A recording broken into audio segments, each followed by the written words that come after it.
భయ చూసుకున్నట్లయితే ఉమ్మడి కూటమి ప్రభుత్వం 50 రోజుల పైచిలకు పాలన అవుతుంది. డిప్యూటీ సీఎం గా పవన్ కళ్యాణ్ గారు ఉన్నారు. సినిమా గ్లామర్ తో కూడుకుని 10 ఏళ్ళు పోరాడారు. సో ఈసారి ఎలా ఉండబోతుంది? ఈసారి అంటే అన్న ఇప్పుడు సినిమానే రాజకీయమేనే అదే అని చెప్పి రాజకీయంలో ఇప్పుడు ముందంజలో ఉన్నాడని చెప్పి సినిమా కూడా వదులుకోలేడు.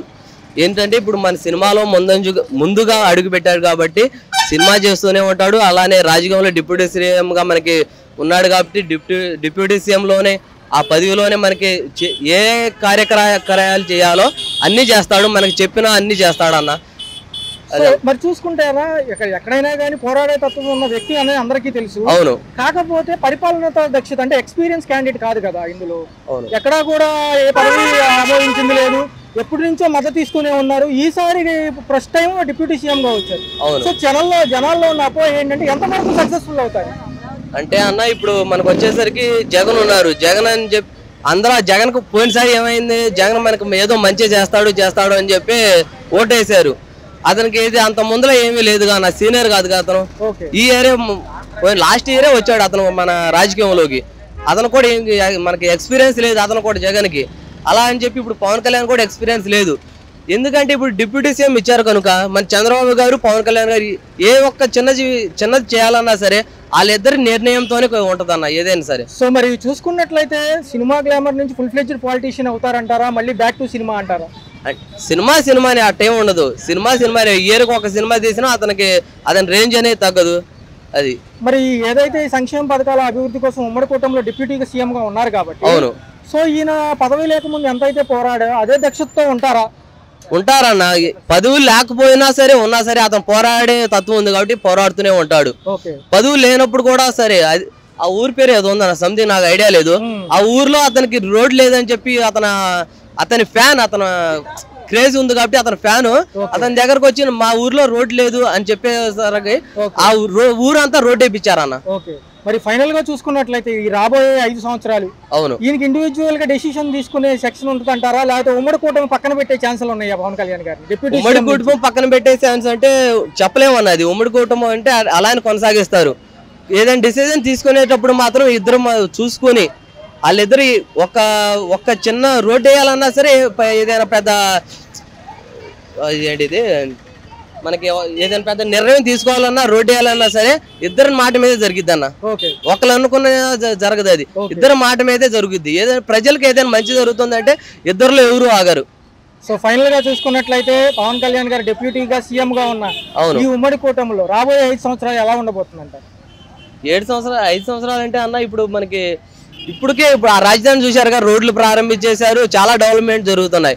అలా అని చెప్పి ఇప్పుడు డెవలప్మెంట్స్ జరుగుతూనే ఉన్నాయి. మనకి ఏ డెవలప్మెంట్ ఏది ఆగదు, చెప్పింది 100% చేస్తారు. ఓకే సార్, చూసుకున్నట్లయితే డిప్యూటీ సీఎం గా పవన్ కళ్యాణ్ గారు ఉన్నాడు. ఉమ్మడి కూటమి ప్రభుత్వం అనేది ఇప్పుడు ప్రెసెంట్ ఉంది.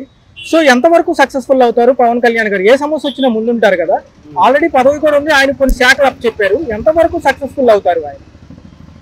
పవన్ కళ్యాణ్ అనే అతను అంటే రాజకీయంగా కొద్దిగా ఉన్నా తెలుసుకుంటాడు. ఇప్పుడు ఆయన తెలుసుకున్న తర్వాత ఏదైనా చేయగలిగితే ముందు భవిష్యత్తులో ఇప్పుడు రాజధానికి వచ్చి ఇప్పుడు అతను ఎమ్మెల్యే గెలిచిన తర్వాత వచ్చి ఏమైనా చేయాలనుకుంటే ఇది తెలుసుకున్న తర్వాత చేస్తాడేమో. కానీ ఇప్పుడైతే పవన్ కళ్యాణ్ గారి వల్ల ఒక్క పని కూడా అవ్వదు.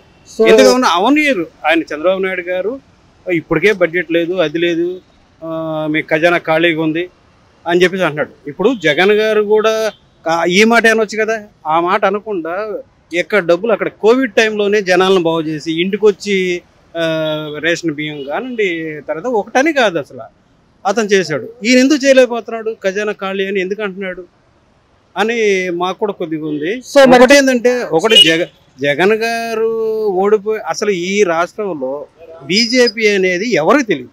అలాంటిది లక్షల్లో మెజారిటీ వచ్చిందంటే ఎందుకు వచ్చినట్టు, ఎట్లా వచ్చినట్టు? ఇప్పుడు బీజేపీ పార్టీ అనేది ఎవరికి తెలియదు ఈ రాష్ట్రంలో. ఒక ఏదైనా తెలంగాణలో తెలిసామో కానీ కొద్దిగా గొప్ప ఇక్కడ ముడికి తెలియదు.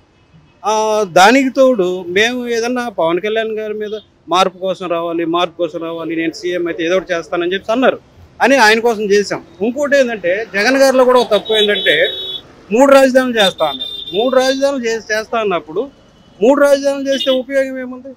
ఇక్కడున్న రాజధానిని 1000 కోట్లు ఇక్కడ పెట్టేసి దాన్ని కొద్ది గొప్ప చేశారు. దాన్ని డెవలప్ చేస్తే ఇంకొద్ది బాగుంటుంది. దానితోడు ఇంకొకటి ఎంప్లాయీస్ అనే అతన్ని ఎవరిని దగ్గర రాని అది ఆయన చేసింది కరెక్టే. ఎందుకంటే లక్షల లక్షల జీతాలు ఎంప్లాయీస్కి, లక్షల లక్షల జీతాలకి ఇంకా కావాలంటే పేదోడు బతకొద్దా? ఇప్పుడు అవుట్ సోర్సింగ్లో చాలా మంది పిల్లలు పనిచేస్తున్నారు. వాళ్ళకి ఎంత జీతం? 10,000తో ఫ్యామిలీ బతికించాలి. వీళ్ళకి ₹1,00,000 జీతం వస్తుంటే నెలకు ఒక్కటోసారి జీతం పడిపోతే వాళ్ళు ఇది అంటారు. వీళ్ళకి 10,000 వస్తుంటే వాళ్ళకి 10వ తారీఖు కూడా జీతాలు రావట్లా. సార్ మరొక ప్రశ్న, ఒక పక్క చూసుకుంటే సినిమా గ్లామర్ నుంచి పొలిటికల్ గ్లామర్ లోకి వచ్చిన ఆయనే పవన్ కళ్యాణ్ గారు. సో చూసుకుంటే పరిపాలనా దక్షత గురించి తక్కువ తెలుసు, ప్రాబ్లమ్స్ గురించి ఎక్కువ తెలుసు. సో మరి ఈ రెండింటిని వేరు ఎలా చేస్తారు? ఆల్రెడీ సీఎం గారు ఉన్నారు కదా. ఏది ఏమైనా కానీ పవన్ కళ్యాణ్ గారికి చంద్రబాబు నాయుడు గారు దగ్గర రానిరండి. ఏదంటే రాజకీయంగా ఏదన్నా వాళ్ళకి ఏంటంటే ఓటు పరంగా ఆయన తీసుకున్న ఓటు బ్యాంక్ కోసం తీసుకున్నారేమో కానీ పవన్ కళ్యాణ్ గారు రానిరు. ఆయన చెప్పిన మాట కూడా సాగదు. సో మరి ఉమ్మడి ప్రభుత్వంలో ఏది ఏమైనా కానీ చూద్దామండి. ఏదన్నా చేస్తే హ్యాపీ, చేయకపోతే నాకు తెలిసి అవదని నేను అనుకున్నా. ఇప్పటికే స్కూల్స్ తెలిసి 2 నెలలు అవుతుంది. వాళ్ళకి అమ్మఒడి లేదు, ఏం లేదు. ఇలా కొన్ని కూడా మనం ఆలోచించాలి. ఇప్పుడు రోడ్లు ఏ చేస్తారు? ప్యాచ్ వర్క్, మొన్న ఏదో ప్యాచ్ వర్క్లకి ఇంత డబ్బు తీసామన్నారు. అది ఎంతవరకు వస్తుందో ఏంటనేది తెలియదు. సో ఫైనల్ గా చూసుకున్నట్లయితే ఏది ఏమైనా కానీ ఉమ్మడి కూటమిలో డిప్యూటీ సీఎం గారి పదవి ఎంతవరకు ఉంటుంది అంటారు? అంటే ఆయన పాలనకి ఎంతవరకు అడ్డంకులు లేకుండా వెళ్తారంట? ఆయన పాలన అంటే ఆయనకి మాట సాగదని నేను అనుకుంటున్నాను. నేను చంద్రబాబు నాయుడు గారి మాటే సాగిద్ది. సాగితే ఆయన కూడా ఏదో మార్పు కోసం అని చెప్పి అన్నారు. కానీ వస్తే ఆయన మాట కూడా ఏదైనా చెల్లుబాటు అయితే ఓకే, హ్యాపీ. సో కంప్లీట్ గా ఫుల్ ఫ్లెడ్జ్డ్ పొలిటీషియన్ అవుతారా? మళ్ళీ బ్యాక్ టు గ్లామర్ ఫీల్డ్ అంటారు? రాదండి అవన్నీ. అది యాక్చువల్ గా సినీ ఫీల్డ్ వేరు, రాజకీయం వేరు. రాజకీయంలో పిహెచ్డీలు చేసిన వాళ్ళే రాజకీయం ఎట్లా చేయాలని సతమతం అవుతున్నారు. దాని గురించి అవగాహన లేని వాళ్ళు ఏం చేస్తారండి? అన్ని మాట్లాడకూడదు, చేయకూడదు కొన్ని విషయాలు. రాబోయే 5 సంవత్సరాల్లో ఈసారి అసలు ఇంత లక్షల మెజారిటీ ఎట్లా వస్తుందండి? కనీసం 50% అన్నా, 50 కాకపోయినా 25% అన్నా జగన్కి వస్తుంది. కనీసం 11% ఇంత మంచి చేసి కోవిడ్ టైంలో ఇంత మంచి చేసిన అతనికి 11 సీట్లు అట్లా వచ్చినాయి అంటే ఇది ఏది ఏమైనా దీన్ని కొద్దిగా ఆలోచించాల్సిన విషయమే. పవన్ కళ్యాణ్ గారి భవిష్యత్తు ఏంటంటే పవన్ కళ్యాణ్ గారు చూద్దాం. ఆయనకి ఏదన్నా వాళ్ళు ఆయన మాట కూడా కొద్దిగా సాగనిస్తే ఏదైనా చేస్తారేమోనని ఉంది నమ్మకం. వచ్చారు కాబట్టి మొట్టమొదటిసారిగా వచ్చారు కాబట్టి ఆయన ఇప్పుడు వరకు చూసుకుని ఎట్లా ఉంటుందో రాబోయే కాలంలో ఏమైనా చేస్తారేమో కానీ ఈ 5 సంవత్సరాల మట్టికి చేయడం అనేది జరగదు. సార్ చూసుకున్నట్లయితే డిప్యూటీ సీఎం పవన్ కళ్యాణ్ గారు ఉమ్మడి కూటమిలో వచ్చారు. సో చూసుకుంటే ఆయన సినీ రంగం వ్యాప్తంగా ఎంతో అనుభవం ఉంది. సో పరిపాలనా దక్షత గురించి మనం ప్రశ్నించనక్కర్లేదు. ఏ ప్రాబ్లం వచ్చినా ఆయన ముందు వెలుగులోకి తీసుకొస్తారు. సో ఎలా ఉండబోతుంది సార్ రాబోయే కాలం? రాబోయే సంవత్సరంలో పవన్ కళ్యాణ్ వ్యక్తి ఒక మహాసముద్రంగా మారిపోతాడు. నెంబర్ 1 కి చేస్తాడు. ఇక చంద్రబాబు నాయుడు గారి సపోర్ట్ ఇంకా ఫుల్ గా ఉంటుంది. ఈ 5 సంవత్సరాల మట్టికి ఆంధ్రప్రదేశ్ కి మహాదశ. చాలా బాగుంటుంది పరిపాలన.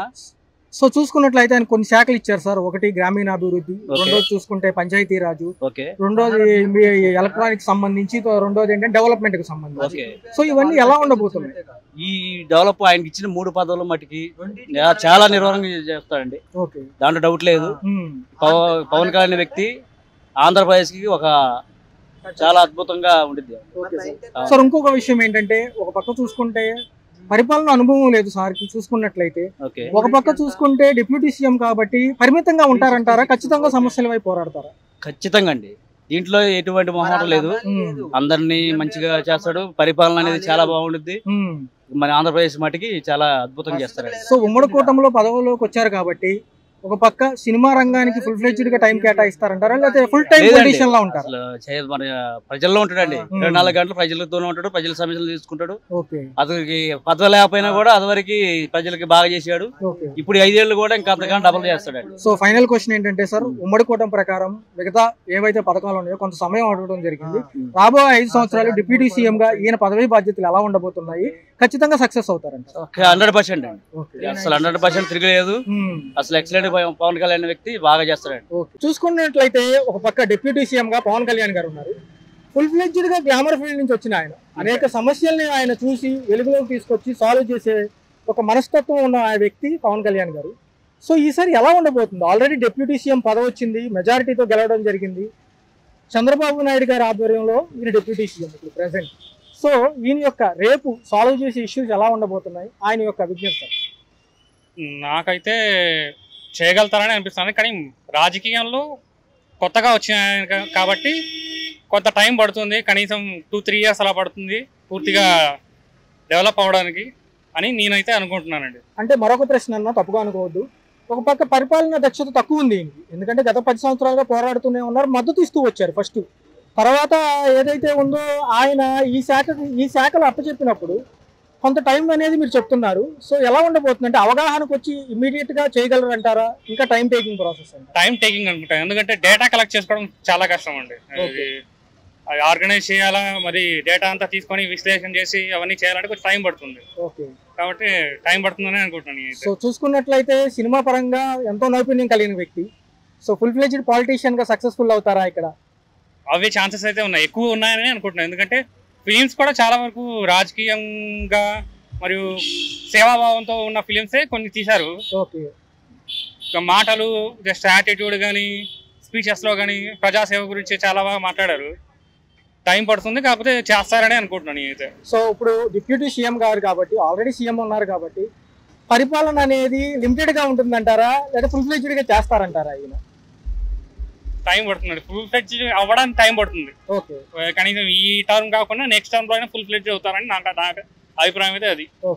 మరి కంప్లీట్ గా చూసుకున్నట్లయితే ఈ రాబోయే 5 సంవత్సరాలు ఎలా ఉండబోతుంది అంటారు, ఉమ్మడి కూటమి పాలన మొత్తం కలిపి? డెవలప్మెంట్ అయితే చేస్తారు, చంద్రబాబు నాయుడు ఉన్నారు కాబట్టి. మరి పూర్తిగా ఫాస్ట్ గా అవ్వదేమో అనిపిస్తుంది నాకైతే, ఎందుకంటే ఇంకా స్టార్టింగ్ కదా, రాజధానే లేదు అసలు. ఇంకా డెవలప్ అవడానికి కొంచెం టైం పడుతుందని అనుకుంటున్నాను. ఇప్పుడు మరి పవన్ కళ్యాణ్ గురించి ఒక మాటలో చెప్పాలంటే లీడర్ అంటారా, పొలిటీషియన్ అంటారా? 2 in 1 అండి, రెండు కలిపి. సో ఫైనల్ గా రాబోయే 5 సంవత్సరాలు ఎలా ఉండబోతుంది? పాజిటివ్ గానే ఉంటుంది, ఫుల్ ఫాస్ట్ గా వెళ్ళదు, కొంచెం మీడియంగా వెళ్తుంది డెవలప్మెంట్ అంతా. Please do subscribe to Telugu Rajyam channel. Please do subscribe to Telugu Rajyam channel. Please do subscribe to Telugu Rajyam channel. Hi అండి, నేను మీ ఆర్పీని, నెల్లూరు పెద్దారెడ్డి చేపల పులుసు ఓనర్ని. మీరు తెలుగు రాజ్యం అనే ఈ యూట్యూబ్ ఛానల్ సబ్స్క్రైబ్ చేసుకుని మంచి మంచి వీడియోలతో వస్తారు. Thank you so much.